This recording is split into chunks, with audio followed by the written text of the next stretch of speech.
কটো কটো কটো করে মাইখা যেই না মুখে দিলাম, আ মনে হচ্ছে যেন মালয়েশিয়ান কাবাব খাচ্ছি। তো চলুন কথা না বাড়িয়ে শুরু করা যাক।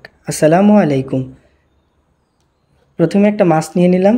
মাছের দুই সাইডে ভালোভাবে একটু করে কেটে নেব, যেন মাছের ভেতর পর্যন্ত মশলা ঢুকে। এবারে নিয়ে নেব হলুদ গুঁড়ো, লাল মরিচের গুঁড়ো আর স্বাদ মতো লবণ দিয়ে একটু সামান্য মিক্স করে মাছের গায়ে একটু হালকাভাবে মেখে দেব। এবারে বাকি মশলাটুকুতে সামান্য একটু তেল অ্যাড করে মেখে নেব। তো আমার মাখা শেষ। এবারে মাছের গায়ে ভালোভাবে মেখে নেব যাতে কোনো অংশ বাদ না থাকে। তো আমি কটো কটো কটো কটো করে মেখে নিচ্ছি। তো আমার মাখা শেষ, কিছুক্ষণের জন্য রেখে দেব।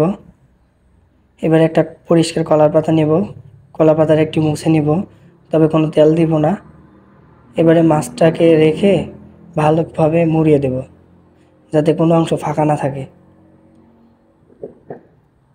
তো আমার মোড়ানো শেষ। এবার আমাদের ডিজিটাল চুলাতে গেলাম। এবারে তাওয়ায় বসিয়ে দেব। তাওয়াটা একটু আমি আগে থেকে গরম করে নিয়েছিলাম। এই দেখেন আমাদের ডিজিটাল চুলা। এবারে ঢেকে দেব 5 মিনিটের জন্য।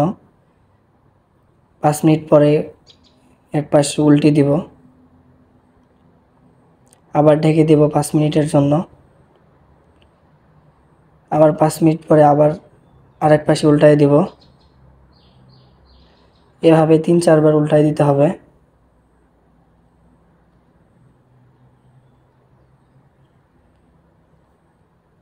তো আমি ঢেকে দিলাম। তো আবারও 5 মিনিট পর উঠাই দিব। তো আমার মাছ ভাজা প্রায় মোটামুটি হয়ে গেছে। আবারও 2-3 মিনিটের জন্য ঢেকে দিব। অবশেষে আমার মাছ ভাজা রেডি। কলা পাতায় আস্ত তেলাপিয়া মাছ ভাজা। তো এখন দেখবো কীরকম হয়েছে। মাশাআল্লাহ, আলহামদুলিল্লাহ।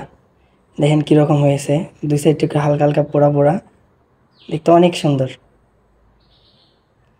এই দেখেন প্লেটটা সাজাইলাম, সাথে শসা, কাঁচা লঙ্কা, লেবু, লেটুস পাতা আর আলু ভাজি। ও পুরাই অস্থির। এবার একটু নিলাম মাছ ভাজা, লেটুস পাতা আর শসা নিয়ে যেই না মুখে দিলাম, মনে হচ্ছে যেন সুখের সাগরে ভেসে বেড়াচ্ছি।